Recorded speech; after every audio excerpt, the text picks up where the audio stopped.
नमस्कार सभी को। ज्ञानस्तु चैनल में आप लोगों का स्वागत है। मेरा नाम है वरुण शर्मा और हम लोग यहाँ पर एक पॉलिटी की सीरीज़ कंटिन्यू कर रहे थे इस क्लास में। तो पॉलिटी की सीरीज़ कंटिन्यू करते करते हम लोगों ने FRDFC सब पढ़ते पढ़ते हम लोग डायरेक्टली कार्यपालिका में आए थे। तो कार्यपालिका हमने राष्ट्रपति, उपराष्ट्रपति और प्रधानमंत्री, उप प्रधानमंत्री को सफलतापूर्वक पढ़ लिया था। उसके बाद में फिर हम लोग मंत्रिपरिषद की तरफ प्रवेश कर चुके थे। तो मंत्रिपरिषद में फिर हम लोगों ने मंत्रिपरिषद को समझा था थोड़ा सा कि कैबिनेट मंत्री, राज्य मंत्री, स्वतंत्र प्रभार और राज्य मंत्री और उप मंत्री, हमने सब समझे थे थोड़ा सा।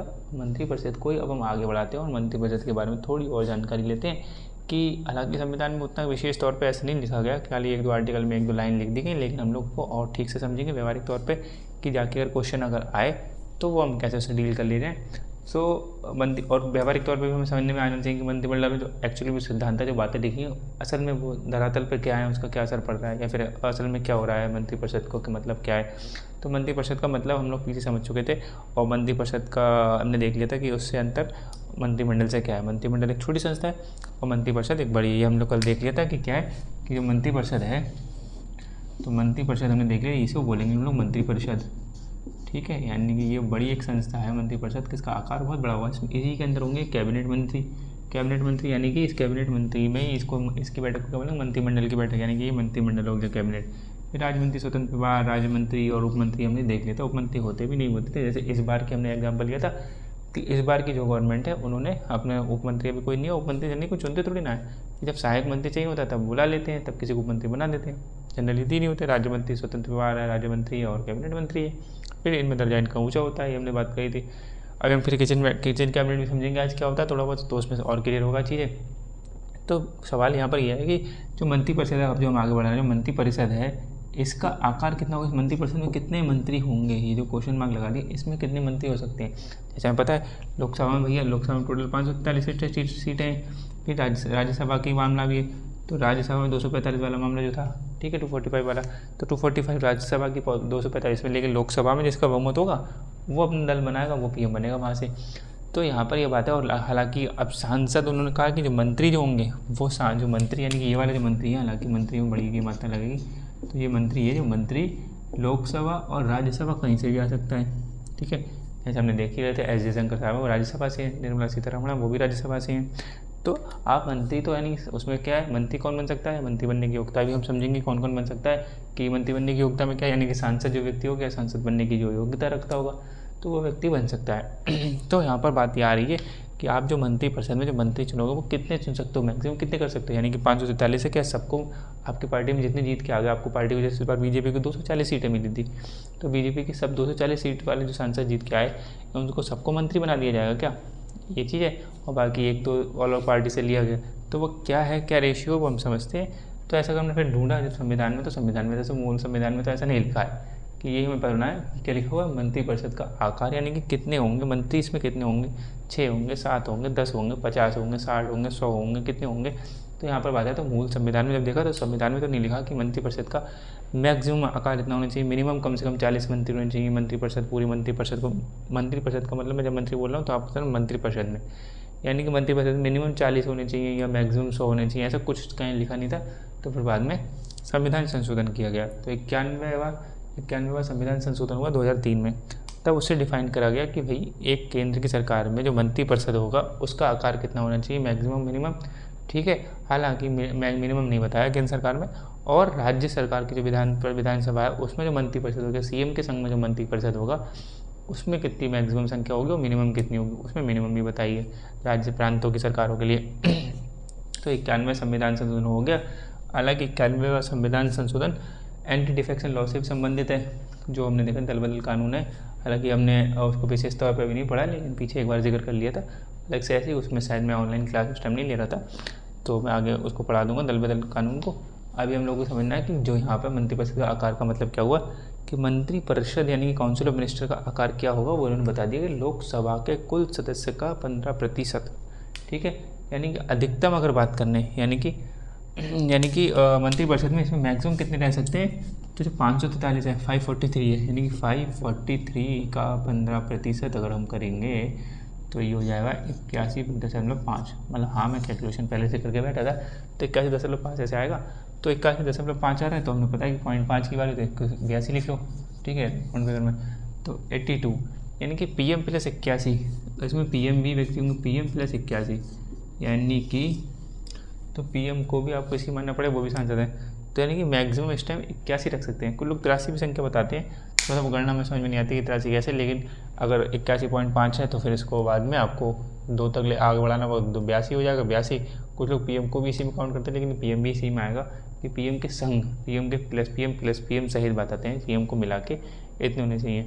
तो PM प्लस हम मान के चल लेते हैं, ठीक है, राउंड फिगर में ये वाला कि PM प्लस 81 व्यक्ति, यानी कि मैक्सिमम 81 व्यक्ति, 21 मंत्री और PM होने चाहिए, इससे ज़्यादा नहीं बढ़ा सकते। अगर हम 83 भी मान ले रहे तो 83 ज़्यादा नहीं बढ़ा सकते, यानी कि हमने अंदाज़ा लगा दिया। और मिनिमम कितने कम सकते हैं, यानी कि जो यहाँ पर संख्या है वो इससे ज़्यादा नहीं जा सकती, 81 ज़्यादा, ठीक है, PM को हटा के अगर बात करें तो इससे ज़्यादा संख्या नहीं जा सकती। और मिनिमम कितनी हो सकती है, 30 हो सकती है, 20 हो सकती है, 50 हो सकती है। ये केंद्र सरकार के डिफाइन नहीं है, जो यहाँ मैंने लिखा है केंद्र में लोकसभा के कुल का मतलब कुल सदस्य का 15%, ये अधिकतम की बात है। न्यूनतम निर्धारित नहीं किया गया कि न्यूनतम केंद्र सरकारों में कितनी होनी चाहिए। जबकि प्रांतों में की अगर बात करें, प्रांत की बात करें तो प्रांत की किसी एक राज्य की, तो राज्य की उसकी जो विधानसभा है, VS का मतलब उसकी विधानसभा, तो राज्य की जो विधानसभा, उस विधानसभा में कितनी सीटें हैं, उस सीटों का 15%, हर विधानसभा में अलग अलग सीटें हैं।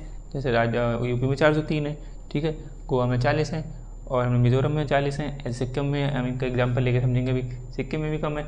तो ये जो प्रांतों की जो विधानसभा, उनके जो कुल सदस्य हैं, ठीक है, यानी कि विधायक के ऊपर बात हो रही है, तो उन कुल सदस्यों का 15%, ये अधिकतम की बात हो रही है। और न्यूनतम यहाँ पर डिफाइन कर दिया कि न्यूनतम यहाँ पे 12 होने चाहिए। अभी हमको समझेंगे ऐसा क्यों यहाँ डिफाइन किया और यहाँ पर क्यों नहीं कर पाए। तो न्यूनतम 12 होना चाहिए कम से कम, उसके बाद में अधिकतम इतना हो सकता है, इसके बीच में आप कितना भी रख सकते हो।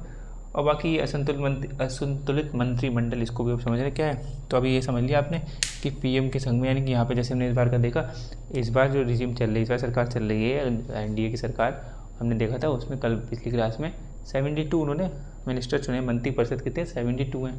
फिर हमने देखा था जिसमें से 31 कौन है, 31 वो कैबिनेट मंत्री, यानी कि 31, यानी कि यहाँ पर इस बार मोदी जी ने 72, हालांकि NDA की सरकार 72 टोटल नहीं है, 31 कैबिनेट मिनिस्टर हैं। इस 30 में भी हमने देख लिया था 26 जो BJP के, बाकी 5 अलग से निकल के आए हैं। और फिर इसके बाद में हमने देखा था कि 5 को हमने बनाया कि ये स्टेट मिनिस्टर हैं, लेकिन ये IC वाले हैं, इंडिपेंडेंट चार्ज वाले। बाकी 36 हैं स्टेट मिनिस्टर, राज्य मंत्री, जो हमने देखा था कि डिपार्टमेंट के प्रमुख होते हैं। और उप मंत्री जैसा भी कोई मंत्री का ऐसा पता है नहीं, सहायक मंत्री के तौर पर बुलाते रहेंगे, हटाते रहेंगे, बुलाते रहेंगे, हटाते रहेंगे। ये बात समझ में आ रही है।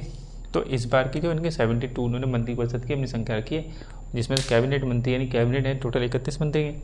तो कैबिनेट में भी अच्छे खासे व्यक्ति हैं, यानी 31 लोग बैठे। मंत्रालय हैं, सबका हमने देखा था कल किस किस को मंत्रालय क्या क्या मिल गया, जो खास हमने समझा था। तो यहाँ पर मंत्रिपरिषद का आकार आपको मेरे ख्याल समझ में आ गया होगा, यानी कि मंत्रिपरिषद में आपको मंत्री मैक्सिमम इतने रखने हैं। अगर हम केंद्र की बात करें तब तो 543 का है। लोकसभा में उस टाइम जितनी संख्या है, लोकसभा में जितनी चल रही है, और कल को लोकसभा की सदस्य संख्या को आगे बढ़ाने की बात कर रहे हैं कि लोकसभा को उस टाइम बनाया गया है, वो बड़ा करके बनाया गया। उसमें अच्छे खासे 580 के लोग आसपास बैठने की संभावना बताई जा रही है, उससे भी थोड़ी ज़्यादा बैठने की संभावना बताई जा रही होगी। तो जिस हिसाब से जितनी सीटें बढ़ाई जाएंगी, उस हिसाब से उसको 15% बढ़ता चलेगा। या फिर बाद में अगर संशोधन कुछ हुआ तो अलग बात है, लेकिन अभी तक हाल फिलहाल में ये लिखा है कि लोकसभा में जितनी सदस्य संख्या होगी, ये नहीं लिखा है कि 543 का 15% नहीं लिखा है। अगर लिखा होता कि 543 का 15%, तो चाहे बाद में बढ़ भी जाए तब भी 543 का ही होता। और लोकसभा की कुल सदस्य संख्या जो उसका 15% हमें चाहिए, भी ध्यान रखना है। अब न्यूनतम में निर्धारित नहीं कि न्यूनतम कितना, ये ध्यान रखना आपको। केंद्र सरकार में न्यूनतम निर्धारित नहीं है, राज्य सरकार में न्यूनतम भी बताया गया। राज्य में जब जो सरकार है विधानसभा वाली, उसमें समझ लेते क्या काम आए थे। जैसे विधानसभा में क्या होता है, जैसे हमने अगर एग्जांपल लें, एक अरुणाचल प्रदेश का लेते हैं। अरुणाचल प्रदेश, ठीक, अरुणाचल प्रदेश में अगर हम पता है कि विधानसभा की सीटें कितनी 60, ठीक है। और अगर एक जो यूपी का बेस्ट एग्जांपल ले लें, यूपी के चलो ऊपर लिख लेते हैं, यूपी का ले लें। यूपी का आपको पता है 403 सीटें हैं, ठीक है, विधानसभा की। और गोवा, मिजोरम, इन दोनों की 40-40 हैं। तो बात एक ही, किसी का भी ले लो तो 40, ये 40, इन लोगों की 40-40 हैं, ऐसे करके बताते हैं, ठीक है। सिक्किम की कम है, सिक्किम की शायद मेरे ख्याल से कहती हैं 32 है, आई थिंक सिक्किम की, हाँ सिक्किम में 32 है। और कुछ ठीक, सिक्किम की 32 है, और फिर बाकी पुडुचेरी की उससे कम है। तो सिक्किम, पुडुचेरी चलो कोई साथ था, उसका ध्यान मत लो। तो ये 32 हो गई। तो इन लोगों की जैसे अगर हम बात कर रहे हैं कि ये जो बात कर रहे हैं इसके बारे में, यूपी के बारे में, तो यूपी का हमने देखेंगे राउंड फिगर में बताएंगे। यूपी के 403 का 15% का, ये विधानसभा की बता रहा हूँ, विधानसभा की बात बता रहा हूँ मैं आपको। तो यूपी में जो क्या, यूपी एक बड़ी संख्या है, यूपी में 403 की हम अगर निकालेंगे तो 403 का हमारा निकलते आएगा करीबन कुछ 60 के आसपास परसेंट निकालेंगे तो 403 का 15%, तो हमने अगर राउंड फिगर मान लिया तो 60 आ जाएगा। ठीक है, तो इनके 60 मंत्री, इनके मैक्सिमम, यानी कि ये मैक्सिमम की बात चल रही है, 15% होना चाहिए मैक्सिमम, यानी कि अगर मैक्सिमम टटोलना है तो 15%। ठीक है, इनके 15% मैक्सिमम। अगर आप ज़्यादा से ज़्यादा मंत्री रख सकते हो यूपी में तो 60 ही रख सकते हो मंत्री पद, यानी सीएम जो योगी जी हैं वो अपने साथ में 60 रख सकते हैं, यानी सीएम को मिला के 60, तो सीएम प्लस 60, तो अपने 59 रख सकते हैं। तो ज़्यादा इतने मंत्री परिषद कर सकते हैं, उसके बाद नहीं बढ़ा सकते। और कम से कम करना है तो उन्हें 12 से कम नहीं कर पाएंगे, वहाँ पर डिफाइन कर दिया कि न्यूनतम 12 होना चाहिए। ठीक है, अब ऐसा कर दिया न्यूनतम, जैसे इन लोग ये 60 हैं, 60 का 15% निकालो तो 9 बचेगा। ठीक है, ये 9 पे आएगा, तो अरुणाचल प्रदेश के यानी कि 60 का 15% हुआ 9। तो ये 9 जो हुआ, अब यहाँ पे क्या हुआ, यानी कि इनके मैक्सिमम, इनके हिसाब से मैक्सिमम 9 हो सकते हैं, और जबकि न्यूनतम तो 12 बोले हैं। तो यहाँ पर ऐसा है कि इन लोगों को भी, इनके पास भी तो मंत्रालय, तो उस हिसाब से इनको भी कानून देखना होगा, इनको भी शिक्षा देखनी होगी, ये सब देखनी होगी। जो शिक्षा इनको देखनी है, जो कानून इनको देखना है यूपी को, वो इनको भी शिक्षा कानून भी देखना है। तो कम से कम ऐसा बताया कि कम से कम 12 मंत्री तो होने चाहिए, 12 मंत्री परिषद में 12 मंत्री तो होने चाहिए एक सीएम के साथ में।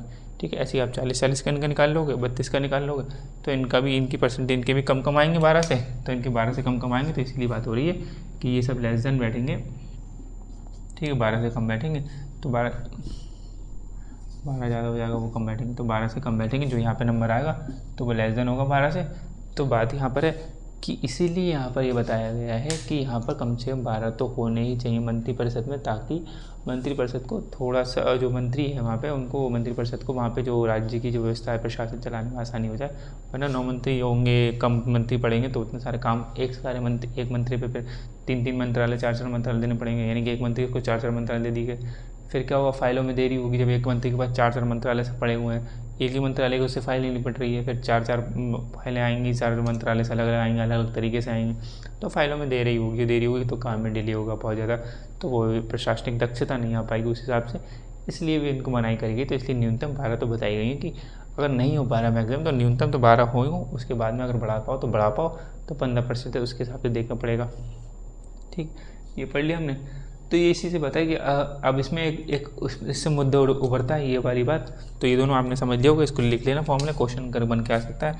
न्यूनतम इसमें डिफाइन है, उसमें डिफाइन नहीं है केंद्र में।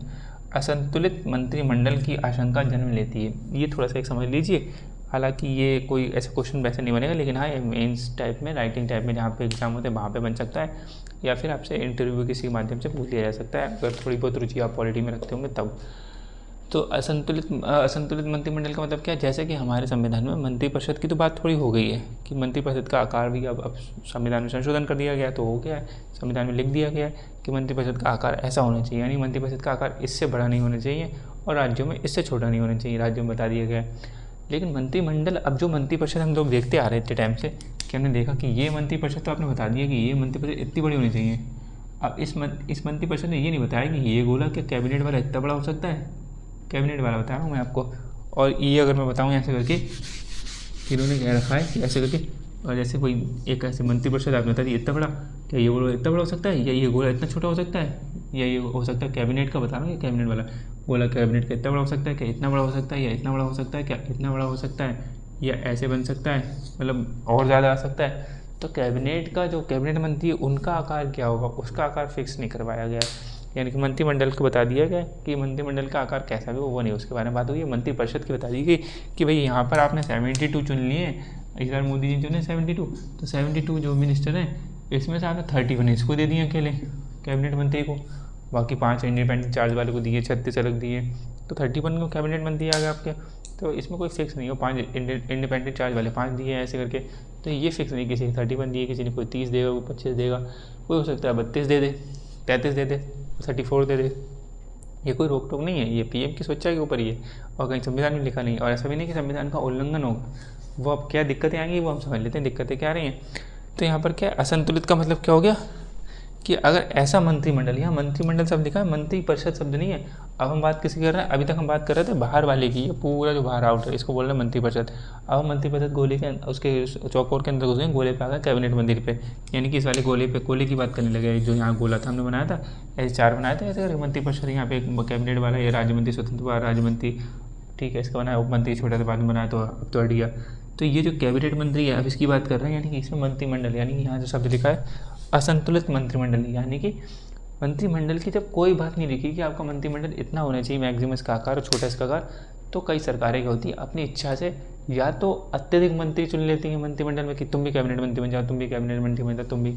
और ये आप समझ रहे हैं ये कौन सी सरकार करती होगी, जो गठबंधन में होगी, गठबंधन वाली सरकार ही होगी, क्योंकि वहाँ बहुत ज़्यादा तू मैम होगी, मुझे चाहिए तो सबको खुश करने के तुम भी एक मंत्रालय लो, तुम भी मंत्रालय लो, तुम्हारे पास कोई मंत्रालय नहीं है तो हम नया मंत्रालय बना दे रहे हैं, तुम ये मंत्रालय ले लो, वो मंत्रालय ले लो, सबको ऐसे मंत्रालय डालते डालते और सब कैबिनेट मंत्री बन गए। तो सब कैबिनेट मंत्री बन जाते तो ऐसा मंत्रिमंडल तो ज़्यादा हो गया। तो यहाँ पे अत्यधिक मंत्रिमंडल में अत्यधिक मंत्री हो जाएंगे। ऐसी कुछ सरकारें हैं, अगर मान लो कुछ सरकारें की पता चलती है कि नहीं हमें जब पूर्ण बहुमत टाइप वाली सरकारें हैं जो, तो वो सोचेंगे कि मैं इसको क्यों मंत्रालय दूँ, मैं इसको भी ये वाला मंत्रालय को दूँ, ये भी मंत्रालय में अपने पास रख लेता हूँ, ये भी अपने पास रख लेता हूँ, ये भी पास रख लेता हूँ, चलो एक इसको दे दिया, एक इसको दे दिया, लेकिन अधिकतर मंत्रालय अपने पास रख लिया। और ये मेरा जो व्यक्ति संघ वाला है इसको भी 2-3 मंत्रालय, इसको भी दे दिए 5-6 मंत्रालय, उसको भी 5-6 मंत्रालय दे दिए, ऐसे कर लिया, यानी शक्ति का केंद्रीकरण कर लिया। ठीक है, तो ऐसे भी दिक्कत हो जाएगी, यानी कि तानाशाही की तरफ बढ़ जाएगा, नहीं और लोग तक बात ही नहीं पहुँचे, अपने आप अपने 3-4 सदस्य हैं उन्हीं पर 5-5 6-6 मंत्रालय बांट रखे हैं आपने, तो शक्ति का केंद्रीकरण कर रहे हो तब दिक्कत पड़ जाएगी। यानी कि यहाँ पर असंतुलित का मतलब क्या हो गया, अत्यधिक मंत्रिमंडल में अत्यधिक मंत्री मंत्रिमंडल में और बिल्कुल कम, यानी कि एक जो जिसके पास ज़्यादा सरकार होगी इसका समझ लेना। यानी कि यहाँ पर क्या होगी, गठबंधन की सरकार होगी, यानी कि या तो होंगे मतलब बहुत ज़्यादा मंत्री, यानी अत्यधिक मंत्री, मल्टीमंडल, ये कैबिनेट मंत्री की बात हो रही है, ठीक, कैबिनेट लिख दे रहा हूँ, क्या करके लिख दे रहा हूँ, यहाँ मंत्री लिख दे रहा हूँ, आप लोग लिख सकते हो। असंतुलित का मतलब क्या है, और बहुत कम, ठीक है, बहुत कम कैबिनेट मंत्री। और ये इसके ब्रैकेट में लिख लेना, अत्यधिक किस वाले बनेंगे, गठबंधन वाले बन सकते हैं, ठीक है, गठबंधन वाले बने, गठबंधन। और इसमें कम, बहुत कम किस बनेंगे, पूर्ण बहुमत जिसमें होगी सरकार उसमें ज़्यादा चांसेस हैं। ये चांसेस हैं, ये फिक्स नहीं है कि ऐसा होगा ही होगा, क्या पता गठबंधन इतना बढ़िया उनकी बॉन्डिंग अच्छी है कि उन्होंने आपस में डिसीजन ले लिया कि ठीक है चलो आप बन जाओ मंत्रालय, आप संभालो, हम जरा यहाँ पर डिपार्टमेंट में रह काम कर लें। गठबंधन में ऐसा हो सकता है अगर ठीक ठाक गठबंधन बना हो, जैसे एनडीए का गठबंधन है, इनकी एनडीए का जो सरकार चला रही है उन्होंने, हमने देखा ना कि कैसे कैसे मिनिस्ट्री पार्टी है। और ये पूर्ण बहुमत में हो सकता है, ये पूर्ण बहुमत वाले भी ज़्यादा लोगों को केंद्र शक्ति का केंद्रीकरण करें और लोगों को भी दे, तो हमने वो भी देखा एग्जाम्पल उसके भी है। तो इसलिए मतलब ये फिक्स नहीं, लेकिन अमूमन ऐसा देखा है गठबंधन की सरकारें होती है तो उनके पास मंत्रालय ज़्यादा होते हैं कि भैया इनको भी मंत्रालय दे दिया, क्योंकि सबको खुश रखना है एक प्रकार से, क्योंकि सब पे अलग अलग दल के लोग हैं, अलग अलग उनको मंत्रालय उनको भी चाहिए, उनकी भैया राजनीति चमकानी उनको अपनी। तो ये वाली बातें आपको ध्यान रखनी पड़ेंगी कि गठबंधन का मतलब क्या हुआ और पूर्ण बहुमत का मतलब क्या हुआ और कैसे कैसे उसमें काम करेंगे। गठबंधन अलग अलग मतलब होता है, हमने पीछे देख लिया था, मतलब का अलग अलग मतलब, मेरे कहने का मतलब ये है कि अलग मतलब से मतलब है कि गठबंधन अलग अलग स्थितियों में अलग अलग व्यवहार कर सकता है, ठीक है, ये चीज़ समझने वाली बात है। तो अत्यधिक कैबिनेट मंत्री होंगे। अब आगे बढ़ जाते हैं, ये असंतुलित का मतलब समझ आ गया, यानी कि असंतुलित का मतलब यही हो गया कि हालांकि ये पीएम के ऊपर डिपेंड करता है कि पीएम को कोशिश करनी चाहिए कि संतुलित बना के रखें मंत्रिमंडल को, कि ना मंत्रिमंडल में ना ज़्यादा मंत्री हों ना ज़्यादा कम हो, क्योंकि अगर ज़्यादा मंत्री होंगे तो आरोप क्या लगेंगे कि भाई आपके पास आप मतलब सरकारी खर्च भी ज़्यादा बढ़ जाता है कि सबको मंत्रालय दिया आपने, अलग अलग मंत्रालय, तो उस बार अलग अलग मंत्रालय खर्च ज़्यादा होते हैं तो सरकारी खर्च बढ़ जाएगा। और अलग मंत्रालयों में बात होगी फिर बाद में कि थोड़ी डेली भी हो सकती है कि अलग मंत्रालय दोगे आप तो सरकारी खर्च ज़्यादा बढ़ जाएगा, और बात ही कि ज़्यादातर निर्णय लेने में थोड़ी सी आसानी नहीं होगी, क्योंकि आपको पता है मंत्रिमंडल की बैठक में इतने सारे लोग बैठे होंगे तो निर्णय आप आसानी से नहीं ले पाएंगे। और अगर कम होंगे, बहुत सैकड़े हुए कम मंत्री होंगे मंत्रिमंडल में, तो यहाँ पर बात होगी कि यहाँ पर तानाशाही की बात हो सकती है कि तानाशाही ले रहे हैं कि सब मंत्रालय इन्होंने अपने पास ही रख रखे हैं, ठीक है। या फिर हम देखेंगे इससे थोड़ा सा वही वाली जो हमने बात करी फाइल वाली बात है, जब एक व्यक्ति के पास 5-5 6-6 मंत्रालय होंगे तो फाइलों में भी देरी होगी, तो प्रशासनिक दक्षता भी यहाँ पर कमजोर होती हुई दिखेगी।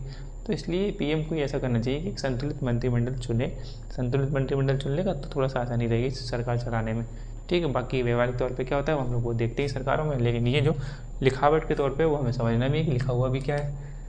अब हम समझते हैं कि मंत्री बनने की योग्यताएं क्या है, जो आर्टिकल 75 के क्लॉज 5 में थोड़ा सा डिफाइन है।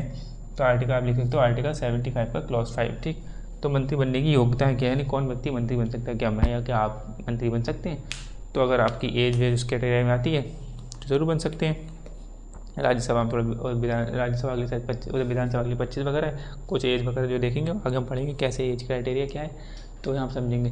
तो मंत्री बनने की योग्यताएं समझ लेते हैं, यानी कि जो व्यक्ति सांसद है अगर एट प्रेजेंट इस टाइम में, आर्टिकल 75 का क्लॉज 5 क्या कहता है, वो ये कहता है कि कोई व्यक्ति मंत्री बना हुआ है अगर, तो वो मंत्री के पद से हट जाएगा कब, अगर वो लगातार 6 महीने तक किसी भी सदन से सांसद नहीं रहा है। यानी उसमें ऐसी भाषा रखी, यानी कि मोदी जी पहले किसी को भी चाह के, मोदी जी का मतलब एग्जाम्पल बार बार इसलिए ले रहा हूँ, करंट गवर्नमेंट 3 साल से मतलब 3 टर्म में उन्हीं की सरकार चल रही आ रही, तो थर्ड टर्म उनकी है, तो इसलिए मोदी जी हम लोग एग्जाम्पल ले रहे हैं। जब पीछे पहले पढ़ते थे तो मनमोहन सरकार की, तो मनमोहन का एग्जाम्पल लिया जाता था। तो इसका मतलब ये नहीं कि पक्षपात यहाँ पर हो रहा है, लेकिन आप समझो कि पीएम जो व्यक्ति है वो पीएम किसी को भी मंत्री बना सकते हैं, ठीक है, जो अर्हता पूरी कर रहा है सांसद बनने की, सांसद है या नहीं है, ठीक, उसको मंत्री बना सकते हैं। इवन वो पीएम भी बन सकता है, समझ आप, यानी कोई व्यक्ति पीएम भी बन सकता है अगर वो मंत्री नहीं भी है तब भी, सांसद नहीं भी है, सांसद नहीं भी है तब भी, ठीक है, गैर सांसद है तब भी। यानी कि मैं एज ए पीएम वहाँ बन सकता हूँ जाके, कोई अगर जब उसमें जब मेरी योग्यता जब पूरी हो जाएंगी, या आप भी बन सकते हैं अगर सांसद नहीं, खाली योग्यता घर पर बैठे बैठे पूरी कर रहे हो तो पीएम भी बनाया जा सकता है। तो ऐसा क्या है फिर, तो 75 ये कहता है कि कोई भी मंत्री तब तक मंत्री रहेगा और मंत्री पद से तब हटा दिया जाएगा अगर वो लगातार जब 6 महीने निकल गए, उस 6 महीने में वो किसी भी सदन से सांसद नहीं रह पाया, ठीक है। तो इसलिए, या फिर उसको 6 महीने के अंदर भीतर चुनाव करना पड़ेगा।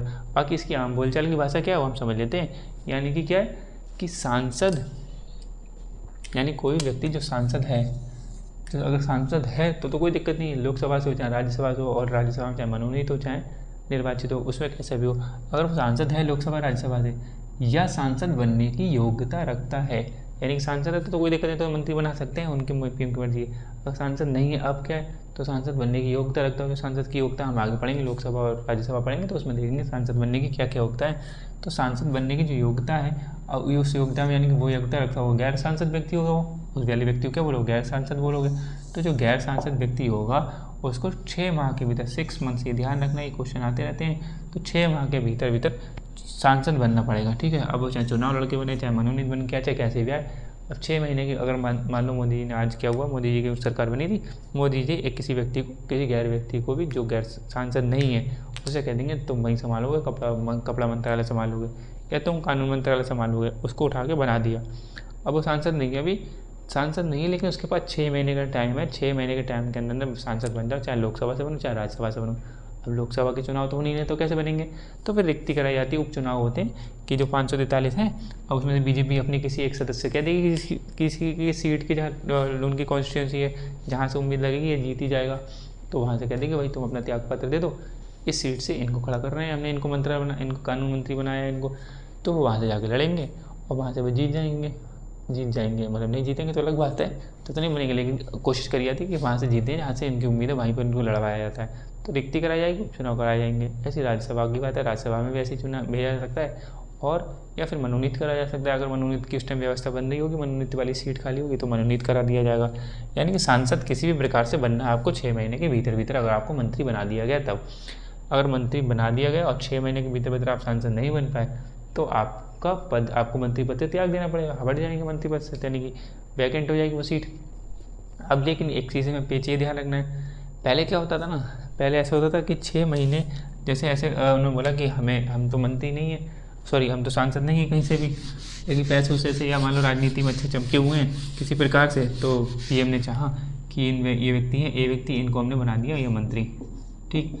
अब इनके पास 6 महीने हैं, कि 6 महीने के अंदर ये सांसद बन जाए। अब ये 6 महीने के अंदर सांसद नहीं बन पाए किसी प्रकार से, और इनने सोचा 6 महीने पूरे होने वाले हैं, 5 महीने कुछ हो गए, तो इन्हें सोचा छुट्टी ले लें, हम छुट्टी लेके बाद में छोड़ देंगे, हट जाएंगे, अभी मंत्री से हट जा रहे हैं, अब फिर से ये साधारण व्यक्ति बन जाएंगे, मतलब 6 महीने जैसे हो जाएंगे, फिर से हम साधारण व्यक्ति बन गए, यानी कि फिर से हम ए व्यक्ति कहलाए, अभी मंत्री कहला रहे हैं, अभी फिर से ए व्यक्ति कहलाएंगे। अब मोदी जी फिर से इनको चुन लें कि हम फिर से तुम मंत्री बना दे रहे हैं, अब फिर से तुम्हारे पास 6 महीने हैं कि 6 महीने फटाफट सांसद बन जाओ, नहीं तो मंत्री पर हट जाओगे, तो वो करके हट जा रहे हैं, यानी कि बार बार एक एक महीने के गैप लेके 6 महीने सांसद नहीं बन पा रहे हैं, फिर 1 महीने गैप लिया, हमने मंत्री पद से त्याग पद दे दिया, हट गए, फिर से चुन लिया।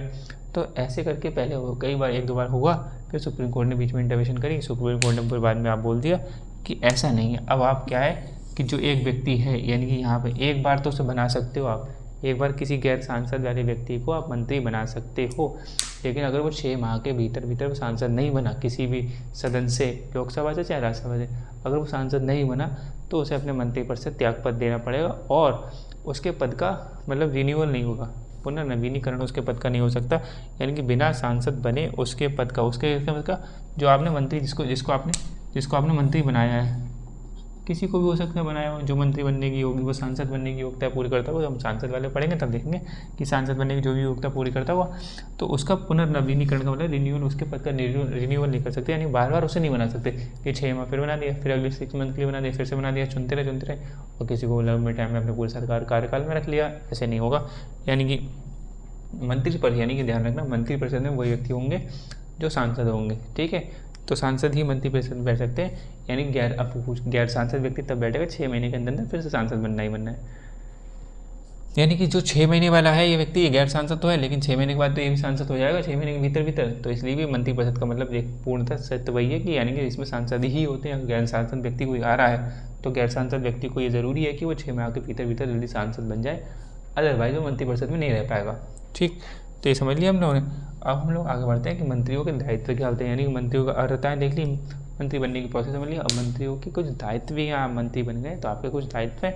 एक दायित्व तो व्यक्तिगत आता है कि भैया हम व्यक्तिगत पर्सनल हमारे पास हमसे एक दायित्व बनता है तो वो, और दूसरा कि हम सामूहिक तौर पे हम मंत्री परिषद में मंत्री बैठ रहे हैं, हम मंत्री परिषद कहला रहे हैं हम, तो हमारा सामूहिक तौर पर भी कोई दायित्व है। उनके लिए आर्टिकल है, एक आर्टिकल 75 क्लॉज 2 है, जो 75 क्लॉज 2 है वो बात करता है वैयक्तिक की यानी पर्सनल यानी कि इंडिविजुअल की, और 75 क्लॉज 3 जो आर्टिकल है वो बात करता है सामूहिक की यानी कलेक्टिव, आपकी कलेक्टिव रिस्पॉन्सिबिलिटीज़ क्या हैं। तो कलेक्टिव रिस्पॉन्सिबिलिटीज़ और इंडिविजुअल रिस्पॉन्सिबिलिटीज़ इनको समझ लेते हैं कि एक मंत्री जब बनाया जाता है तो मंत्री की खुद की जिम्मेदारी, खुद का जो दायित्व है वो क्या है, उसका खुद का उत्तरदायित्व है वो किसके प्रति है। तो ध्यान रखना, हमने बात करी थी कि राष्ट्रपति के प्रसाद पर्यंत, यानी कि इसमें आर्टिकल 75 क्लॉज 2 में भाषा लिखी है कि राष्ट्रपति के प्रसाद पर्यंत वह अपना पद धारण करता है, कौन, मंत्री, यानी कि टिल द प्लीजर मतलब जब तक राष्ट्रपति खुश हैं, ठीक, यानी कि राष्ट्रपति की जब तक इच्छा है। और पता है राष्ट्रपति के खुश होने का मतलब क्या है, प्रधानमंत्री, यानी कि जब तक प्रधानमंत्री की इच्छा है तब तक वो मंत्री पद अपना धारण करा हुआ है वो व्यक्ति जो मंत्री बना हुआ है। जैसे उनकी इच्छा नहीं है तो वो हट जाएगा, उन्हें मंत्री पद से त्याग देना पड़ेगा। वो हम एग्जांपल देखते रहते हैं, जैसे हमने देखा कोविड के टाइम में डॉक्टर हर्षवर्धन, वो स्वास्थ्य मंत्री थे हमारे, लेकिन उनका काम अच्छा नहीं लगा मोदी जी को तो उनको हटना पड़ा। तो उन्होंने त्याग पत्र दिया अपनी सीट से कि हम त्याग पत्र दे देते हैं, क्योंकि उनको पता चल गई, अफवाह चल गई ऐसे कि मुझे हटाया जा रहा है, मेरे काम से नाखुश हैं पीएम, तो इसलिए वो मुझे पहले हटाए, इससे पहले मुझे त्याग पत्र दे देना चाहिए। ये तरीका होता है बचने का, वरना फिर बेइज्जती होती है अच्छी खासी कि वो राष्ट्रपति जी का नोटिस आया तब इन्होंने अपना मंत्रालय छोड़ा। तो ये चीज़ ध्यान रखना है कि किसी को हटा सकते हैं, और ये इसलिए करा गया है कि भाई राष्ट्रपति के प्रसाद पर्यंत का मतलब है कि राष्ट्रपति की इच्छा तक, ये ध्यान रखना, प्रसाद पर्यंत का मतलब होता है अगर वर्ड ऐसे मिल जाए तो, इसलिए मैं ऐसे मतलब लेमन भाषा में लिख सकता हूँ मैं कि इच्छा लिख सकता हूँ मैं राष्ट्रपति की इच्छा तक, लेकिन कल को एग्जाम में प्रसाद पर्यंत मिल गया तो क्या सोचोगे क्या है, तो लिख वही लेते हैं, समझ लेते हैं, सोचा ब्रैकेट में लिखना कि राष्ट्रपति की इच्छा तक, लिख चाहे ब्रैकेट में लेना कि राष्ट्रपति की इच्छा तक, यानी इन द प्लीजर ऑफ, ठीक, टिल द प्लीजर ऑफ, यानी कि जब उनको वो खुश है, प्लीजर उसमें इंग्लिश में वर्ड लिखा है प्लीजर वहाँ पे, अब इच्छा वहाँ पे विल होती है, डिज़ायर होती है। अब ये सब हिंदी इंग्लिश के चक्कर में वहाँ पे मत पढ़ना, संविधान की भाषा बहुत सारी अलग है, वरना आम लोगों को ऐसी समझ में आ जाती है, ठीक है, क्यों वकीलों के चक्कर काटने पड़ते। तो यहाँ पर क्या है, मंत्री राष्ट्रपति के प्रसाद पर्यंत अपने पद धारण करेंगे, यह ध्यान रखना, जो मंत्री होंगे वो सब राष्ट्रपति की इच्छा तक, राष्ट्रपति जब तक इच्छा, यानी कि राष्ट्रपति की इच्छा का मतलब है व्यावहारिक तौर पर पीएम की इच्छा है जब तक, तो पीएम की जब तक इच्छा होगी तब तक वो अपना पद धारण करेंगे, कौन, मंत्री, ये ध्यान रखना है। और ये ऐसा सिर्फ इसलिए करा कि कल को कोई मंत्री ऐसा है जिसको मोदी जी से खुश नहीं है, पीएम खुश नहीं है, कोई भी सरकार में जो पीएम है उसको खुश नहीं है, अब इसको हटाना है, अब हटाएं कैसे, तो हटाने की प्रोसेस थोड़ी सरल होनी चाहिए जिससे हम जल्दी से हटा सकते हैं और कुशलता बनी रहे। अब हालांकि वो ये भी है कि राजनीतिक तौर पर अलग हो जाता है कि अच्छा तुमसे खुश नहीं तो किसी राजनीतिक कारण से भी हटा सकते हैं, भाई पीएम राष्ट्रपति नोटिस भेज देंगे। तो ये चीज़ समझ लेना कि बस इससे अनचाहा जो कर्मी है, जो अनचाहा जो मंत्री है, जिसका मतलब है कि वो ठीक से काम नहीं कर रहा है, उसको हटाना, तो उसे राष्ट्रपति का सारा लेके हटा दिया जल्दी जल्दी और एक नोटिस भेजना है, सिर्फ और कुछ नहीं करना है। कोई ऐसा नहीं है कोई बहुमत पास कराना है सदन में या फिर कुछ और करना है, कुछ ऐसा नहीं है। सीधे उसको राष्ट्रपति जी नोटिस भेजेंगे कि भैया राष्ट्रपति जी प्लीज़र है वो आपसे प्लीज़ नहीं है, खुश नहीं है, प्लीज़ नहीं है आपसे, आप हट जाइए। तो हट जाएंगे उससे, लेकिन पहले ही अफवाह वगैरह उड़ जाती है कि भाई राष्ट्रपति जी खुश नहीं है, पीएम खुश नहीं है, तो पहले ही वो त्यागपत्र दे देता है कि भैया नोटिस उड़ता हुआ है, उससे पहले ही मैं हट जाऊँ, इससे निकल जाऊँ। तो अब यहाँ पर समझ लिया। अब हम लोग समझ लेते हैं कि आपकी जिम्मेदारी होगी व्यक्तिगत तौर पे आप किसके प्रति जिम्मेदार हैं। व्यक्तिगत तौर पर आप राष्ट्रपति के प्रति जिम्मेदार हैं सिद्धांत, यानी कि व्यवहार में आप पीएम के प्रति जिम्मेदार हैं। व्यक्तिगत इंडिविजुअल आपकी ये कलेक्टिव, अब कलेक्टिव रिस्पॉन्सिबिलिटी समझते हैं। कलेक्टिव क्या है, हमें सामूहिक तौर पर आप किसके प्रति जिम्मेदार हैं। तो आर्टिकल 75 क्लॉज 3 ये कहता है कि मंत्रिपरिषद, यानी कि मंत्रिपरिषद है वो लोकसभा के प्रति सामूहिक उत्तरदायित्व रखती है। ठीक है, यानी कि जो एक भाषा लिखी है, मंत्रिपरिषद लोकसभा के प्रति सामूहिक रूप से उत्तरदायी होगी या फिर सामूहिक रूप से ठीक उत्तरदायी है। ठीक, ये 75 क्लॉज 3 में लिखा हुआ है। क्या लिखा हुआ है कि सामूहिक मतलब जो पूरी मंत्रिपरिषद है, जो पूरी मंत्रिपरिषद है वो क्या है, लोकसभा के प्रति उत्तरदायी, यानी कि उसका काम है लोकसभा, कुछ भी होकर लोकसभा बात करेगी। और इसका मतलब क्या है कि अगर पीएम कोई निर्णय लेते हैं तो पीएम का निर्णय का मतलब है वो मंत्रिपरिषद का निर्णय माना जाएगा। यानी पीएम ने कोई निर्णय लिया, यानी कोई कानून वगैरह पास हुआ, तो वो जो कानून पास हो रहा है वो किसका कानून माना जाएगा, ये मंत्रिपरिषद की इसमें सहमति है। मंत्रिपरिषद का मतलब जो इस बार का मतलब 72 जो मिनिस्टर्स हैं, 72 में मतलब 31 वो वाले 31 वो वाले कैबिनेट मंत्री और 5 इंडिपेंडेंट चार्ज वाले और 36 वो वाले, तो ये इनकी सहमति मानी जाएगी। मंत्रिपरिषद की इसमें सहमति है, यानी कोई निर्णय लिया गया है, भले ही चाहे कोई उसमें से उनके दल का व्यक्ति जो मंत्रिपरिषद का व्यक्ति है वो ना खुश हो, उससे असहमत हो कि जो निर्णय लिया गया है। ये बात समझते हैं ना आप थोड़ा सा कि सामूहिक उत्तरदायित्व ये क्या है, वैयक्तिक उत्तरदायित्व है क्या, संविधान में उस हिसाब से समझाया नहीं है, इसलिए हम लोग इसको समझ रहे हैं कि है क्या, वरना हम लोग को जब ये सब पता होंगे तो हमें अच्छा और क्लियर होगा। यानी कि ये जो मंत्रिपरिषद है पूरी, ये मंत्रिपरिषद बना दी इस बार मैंने, ठीक है, गोला बनाया इसको। तो ये मंत्रिपरिषद है, इन्होंने कोई निर्णय लिया, इसके अंदर ये मंत्री अलग अलग हैं, ठीक, ये मंत्री हैं, तो इन्होंने कोई निर्णय लिया है, पूरा जो एक निर्णय आया, ये निर्णय आया, तो ये निर्णय जो आया है, जो कानून बनना कुछ बनना, ये पूरा मंत्रिपरिषद का माना जाएगा कि पूरा मंत्रिपरिषद का ही निर्णय है ये ध्यान रखना है। यानी कि ये ऐसा नहीं है,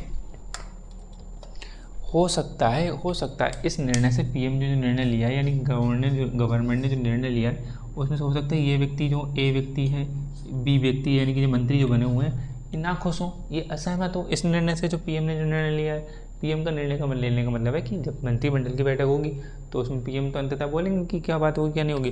तो हो सकता है कुछ ये व्यक्ति जो है असहमति प्रकट कर रहे हो, लेकिन ये असहमति इनको जब बैठकें हो रही है ना, उनके दल की बैठक हो रही है, जैसे मंत्रिमंडल के व्यक्ति तो मंत्रिमंडल में जब बैठक हो रही है तो वहीं पे असहमति अपनी प्रकट कर दो। या तुम्हारे विभाग से संबंधित कोई हो रही है, अगर तुम राज्य मंत्री स्वतंत्र प्रभार वाले मंत्री हो और तुम्हारे विभाग से संबंधित कोई चर्चा हो रही है तो तुम वहीं पर अपनी असहमति व्यक्त वहीं पर कर दो, उसी मंत्रिमंडल की बैठक में ही। उसके बाद में अब वहाँ पे आपकी सहमति यहाँ पे क्लियर नहीं हो पाई, यानी कि सहमति आप यहाँ पे क्लियर नहीं हो पाए, जब निर्णय फाइनली हो गया अब भी आप असहमत बने हुए हैं, तो आपकी असहमति अपने पास ही रखो, वहीं तक बाहर मत निकाल अपनी बात। और अगर आप ऐसे हैं कि आपको मतलब यहाँ पे समझ रहा है कि आप यहाँ पे इसका मतलब जो निर्णय है ये निर्णय सिर्फ अकेले पीएम का नहीं है, ये निर्णय पूरी मंत्रिपरिषद का है, यानी पूरी मंत्रिपरिषद इस निर्णय के प्रति जिम्मेदार है, चाहे अच्छा है चाहे बुरा है, ठीक। तो ये हमें ध्यान रखना है। अगर हम ये मान सकते हैं कि इसमें कोई व्यक्ति असंतुष्ट हो सकता है तो और उसको रह भी नहीं मिल रहा है कि मुझे अपनी असंतुष्टि व्यक्त करनी है, तो उसको यही बताया गया संविधान में कि अगर कोई व्यक्ति ऐसा है जो असंतुष्ट है पीएम के निर्णय से या जो निर्णय लिया गया है और वो मंत्रिपरिषद का निर्णय कहला रहा है और आप उस निर्णय से बचना चाह रहे हो कि भैया हम नहीं है इसमें, तो आपको सही सीधे बनता है कि आप वहाँ से दे दो त्यागपत्र, आप हट लो, निकल लो यहाँ से, आप त्यागपत्र दे दो, आप बच लो, आप ऐसे ही पल्ला झाड़ सकते हो इससे अपना, वरना आपका निर्णय भी कहलाएगा, वो कि निर्णय होगा तो आपका भी कहलाएगा। तो इसलिए आपका सामूहिक उत्तरदायित्व का मतलब ये होगा कि आप भी उसमें फंसे होगे, ये भी ध्यान रखना। ये दरअसल ये क्या होता है, गठबंधन की सरकारों में, ये फिर से गठबंधन इसलिए बार बार आ रहा है तो मैं इस बार बार नहीं हूँ कि गठबंधन की सरकारों में ये थोड़ा ज़्यादा चलता है। गठबंधन की सरकार कैसे चलेगा, अब एक सरकार है, मतलब ये सरकार है, तो ये सरकार जो है गठबंधन की, ये गठबंधन की सरकार है, ठीक है, अलायंस लिख रहा हूँ ए, तो ए मतलब गठबंधन की सरकार है। अब इस सरकार में जो मंत्री हैं, जो अलग अलग मंत्री, एक मंत्री है बीजेपी से, मान लो ऐसे मान लिया हमने, ठीक है, ऐसे कहते हैं बीजेपी को छोड़ो, कांग्रेस को, आईएनसी को, एक मान लिया आप पार्टी का, ठीक है, एक मान लिया सपा पार्टी का, ऐसे 1 2 3 जो अलग अलग मान लोगे। अब ये लोग हैं, अब इस सरकार में क्या होगा, अब इस सरकार में जब कोई निर्णय लिया जाएगा इस गठबंधन सरकार में, तो कांग्रेस पार्टी अपनी चलाएगी, आप पार्टी अपनी चलाएगी, समाजवादी पार्टी अपनी चलाएगी, ठीक है, एआईटीसी अपनी चलाएगी, और एआईटीसी और पार्टी और पार्टी डीएमके पार्टी अपनी चलाएंगी, ये सब पार्टी अपनी अपनी चलाएंगी। तो सहमति किसी एक की तो नहीं बन पाएगी, हो सकता है कि सबकी सहमति तो नहीं बन पाएगी, ये तो पक्का है। या फिर इतने बहुत तार्किकता पे ये बात करें, ठीक से बिल्कुल आगे पीछे होकर बात करें, तो हो सकता है सहमति निकल आए, लेकिन नहीं बन पाएगी। तो लेकिन पता चले मेजोरिटी के हिसाब से वोटिंग होगी तो 3 4 लोग तब भी नाखुश रहेंगे। तो जो 3 4 लोग नाखुश रहेंगे तो वो हो सकता है कि भाई वहाँ पे कहेंगे कि जो मंत्रिपरिषद ने जो निर्णय लिया है वो हम उससे खुश नहीं है। लेकिन वही बात है, अपनी जो खुश नहीं है, सहमत नहीं हो, आप असहमति अपनी व्यक्त नहीं कर सकते, आपका भी डिसीजन माना जाएगा वो। तो इसलिए से क्या है, आप त्यागपत्र दे के आप हट जाओ इस रास्ते से। तो गठबंधन की सरकारों में देखने को मिलता है अब एक ही गठ की सरकार है, एक ही दल की सरकार है, तो पीएम जो कुछ चाहेंगे वो होगा, सब सहमत होंगे। तो अमूमन ये जो सामूहिक उत्तरदायित्व का जो प्रश्न आजकल ज़्यादा चल रहा है, ये प्रश्न ज़्यादा उठ रहा है कि सामूहिक उत्तरदायित्व होता है, सामूहिक उत्तरदायित्व होता है कि ये सही है या नहीं सही है। तो उसमें यही बात होती है, गठबंधन की सरकारों में ज़्यादा दिक्कत आती है। गठबंधन की सरकार होगी तो सामूहिक उत्तरदायित्व सब लोग मिलकर एक डिसीजन पे आ ही नहीं पाएंगे, और अकेले होंगे और एक ही व्यक्ति एक ही दल की सरकार होगी तो एक सब लोग सामूहिक तर्क पा जाएंगे, सब लोग बीजेपी के एक ही स्वर से बोलेंगे, अलग अलग दल के होंगे तो अलग अलग स्वर से बोलेंगे। तो आप ध्यान रखना कि जो मंत्री बन जाते हैं तो मंत्री बनने के बाद आपके दायित्व भी रहते हैं। एक तो इंडिविजुअल दायित्व है, तो वो इंडिविजुअल दायित्व आपको राष्ट्रपति के प्रति यानी कि पीएम के प्रति है। आप ठीक ठीक काम करते रहो, पीएम को खुश रखते रहो, आप मंत्री बने रहोगे। और पीएम को खुश नहीं रखोगे तो आप मंत्री पद से हट जाओगे, आपको नोटिस आ जाएगा और आप पूरी मंत्रिपरिषद के प्रति उतर। जैसे अगर मतलब वही मैंने बताया ना कि पीएम की मृत्यु हो गई है, पीएम ने त्यागपत्र दिया तो पूरी मंत्रिपरिषद भंग हो जाएगी, पूरी मंत्रिपरिषद को त्यागपत्र देना पड़ेगा। यानी एक अकेले पीएम ने, जो हमने बात की ना 72 इस टाइम है, 72 इस सरकार में इस टाइम जो चल रही सरकार एनडीए की उसमें चल रही, तो एक पीएम है और बाकी 71 है। तो पीएम ने क्या करा, अगर त्यागपत्र दिया अपना तो पीएम ने त्यागपत्र देंगे तो सीधी सारे के सारे मंत्रिपरिषद को त्यागपत्र देना पड़ेगा। फिर अगली बार जो भी फिर राष्ट्रपति देखते हैं कि राष्ट्रपति पूछेंगे और लोग लोकसभा में कि आप किस पे सहमत है कि इसको प्रधानमंत्री बनाया जाए। तो जिसमें से कि जिसकी भी सहमति होगी उसको प्रधानमंत्री बना दिया गया। यानी लोकसभा का जो सदस्य है, सारे सदस्य हैं, वो साधारण बहुमत से पारित करें, बहुमत दिखाएंगे, जिसके प्रति बहुमत दिखाएंगे उसको बना दिया जाएगा फिर प्राइम मिनिस्टर। अगर कोई भी नहीं बनने लायक है वहाँ पे, ऐसा नहीं बन पा रही स्थिति, तो फिर चुनाव होंगे, लेकिन वो मंत्रिपरिषद वो भंग हो जाएगी। नई मंत्रिपरिषद फिर से, यानी कि नया जो पीएम दूसरा बनेगा वो व्यक्ति अपने हिसाब से मंत्रिपरिषद चुनेगा, चाहे भले ही वो रख सकता है, उसकी इच्छा है कि वो यही जैसे मंत्रिपरिषद जो पहले बनी थी, जिस पीएम की मृत्यु होगी, जिसका त्यागपत्र दे दिया, उसी की मंत्रिपरिषद के सारे सदस्य उठा सकता है, ये उसकी इच्छा है। या फिर वो कह सकता है कि इसमें 2 4 छोड़ सकता है, 2 4 ले सकता है, ये उसकी मर्जी है। लेकिन वो क्या नई फिर से मंत्रिपरिषद बनेगी, यानी कि नया पीएम शपथ लेगा तो फिर से नए मंत्रिपरिषद के जितने मंत्री जो अलॉटमेंट जिसको मंत्रालय जो दिया जाएगा वो भी उतनी शपथ लेंगे। ये भी ध्यान रखना है। तो अब ये मेरे ख्याल से मुझे लगता है कि सामूहिक उत्तरदायित्व मंत्रियों का और व्यक्तिगत यानी कि व्यक्तिगत इंडिविजुअल जो रिस्पॉन्सिबिलिटी वो आपको समझ में आ गई होगी। बस आर्टिकल भी ध्यान रख लेना 75(2) 75(3), ठीक। एक शब्द और समझ लेते हैं फिर इस क्लास को रोकते हैं कि किचन कैबिनेट क्या है, ठीक।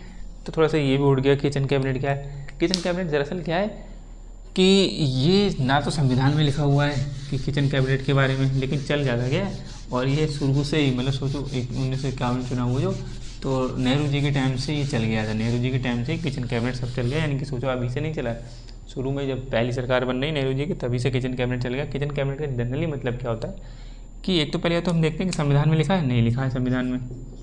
फिर संविधान के बाद में टटोलते को कानून बना दिया कि कानून है, कोई नियम है, उसमें कुछ है। कानून नियम के बाद भी नहीं कुछ, संविधान संशोधन भी नहीं करा गया, ऐसा कुछ नहीं है। नियमावली भी नहीं कुछ कि नियम रूल्स एंड रेगुलेशन में कुछ ऐसा है नहीं है, कहीं इसके बारे में जिक्र ही नहीं किया गया।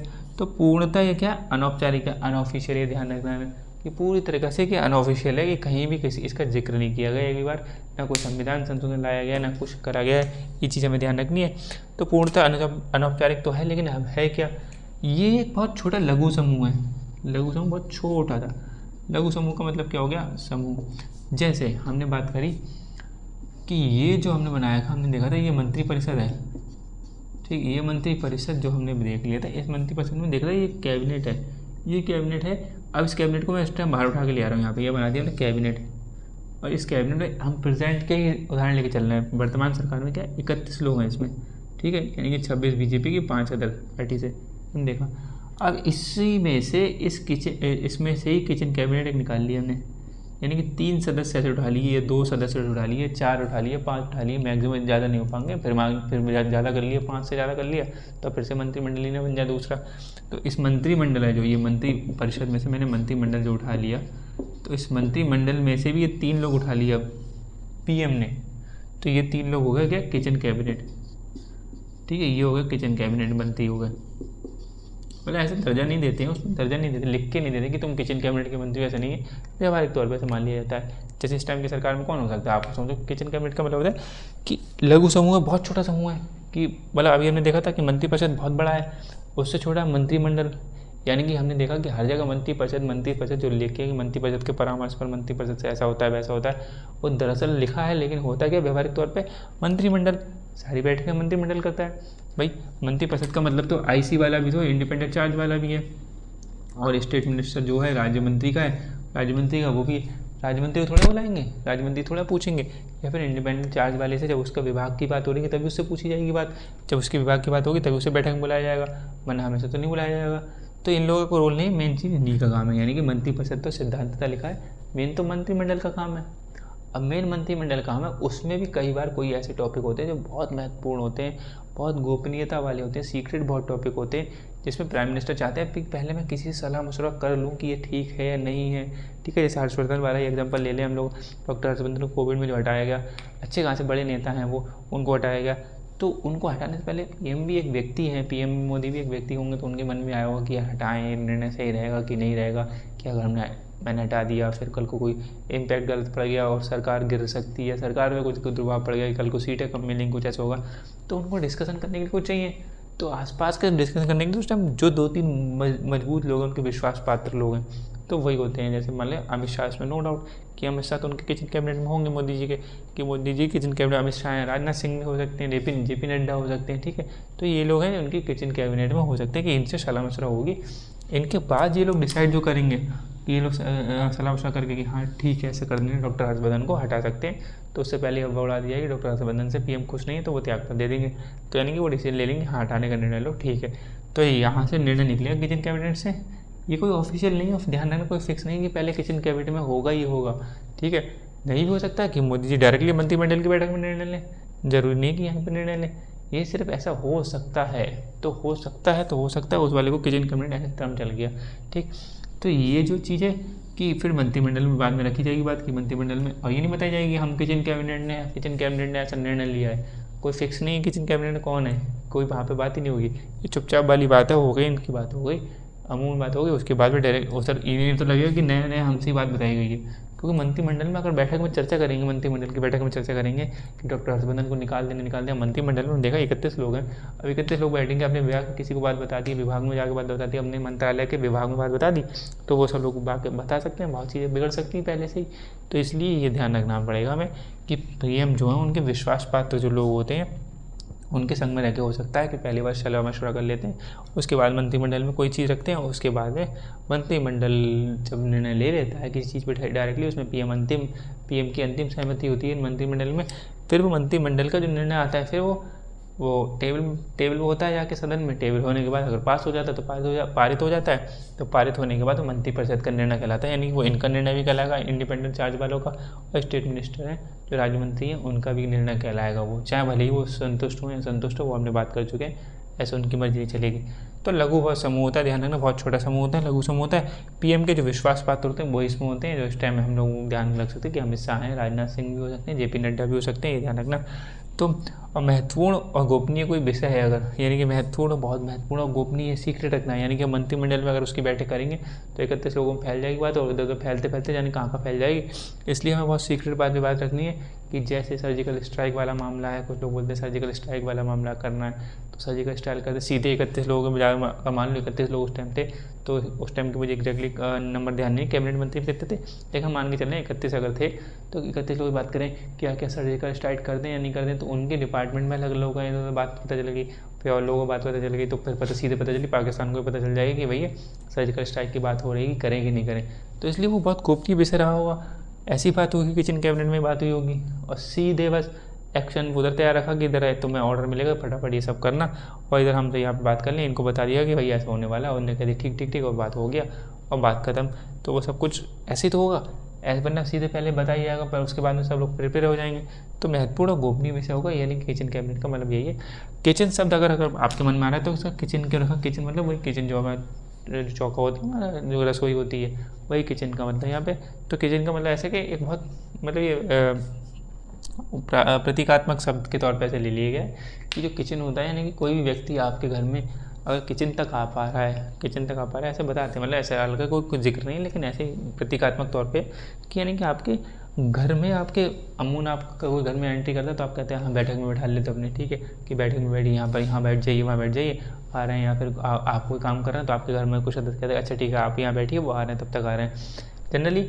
और जो कोई बहुत विश्वास पात्र व्यक्ति होगा वो सीधे घर में एंट्री का नॉक करेगा, आपने गेट खोला, उसके बाद वो घर में घुसता ही चलाया अंदर, यानी कि आपको किचन तक भी वो आ सकता है आराम से। किचन तक का आने का मतलब है यानी तिजोरी वाली बात है, लेकिन आप किचन में कोई काम भी कर रहे हो आराम से, कुछ भी कर रहे हो, बनाने वाला शौक है, तो आप कहोगे अच्छा आ जाओ किचन में, हाथ बढ़ाइए, ये कर लो वो कर लो, ऐसे कर सकते हो, यानी कि वो बहुत विश्वास पात्र व्यक्ति होगा। कोई अननोन व्यक्ति आएगा थोड़ा, जिसको थोड़ा बहुत जानते हो, तो उसको आप दूर तक बैठा लो, बस इतना इसका मतलब इतना समझो कि यानी किचन तक कोई व्यक्ति, आपके किचन तक कोई व्यक्ति तभी आ पाएगा जब बहुत विश्वास पात्र व्यक्ति होगा, ठीक है। बाकी इसमें तर्क वितर्क कितना भी कर सकते हैं, ऐसा तो नहीं है, वो भी नहीं है, कोई डाकू चोर आ गया वो भी तो किचन तक आ जाएगा, वो क्या विश्वास पात्र है? डाकू तो आएगा, वो कहीं भी खड़े हो तुम, डाकू किचन में खड़े हो, डाकू सीधे आएगा किचन में बंदूक लगाएगा, किचन में चाकू लगाएगा तुम्हारे, तो इसका मतलब क्या वो बहुत विश्वास पात्र हो गया।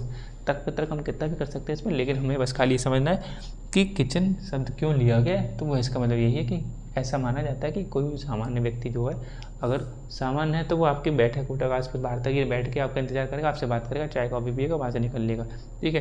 लेकिन जो विश्वासपात्र व्यक्ति होंगे, जो क्लोज होते हैं आपके, जो थोड़ा क्लोज होते हैं, वो आपके किचन तक, आपके बेडरूम तक, इन सब की अनुमति देते हैं, वहाँ तक तो हो सकते हैं, वहाँ तक घूम फिर चल सकते हैं।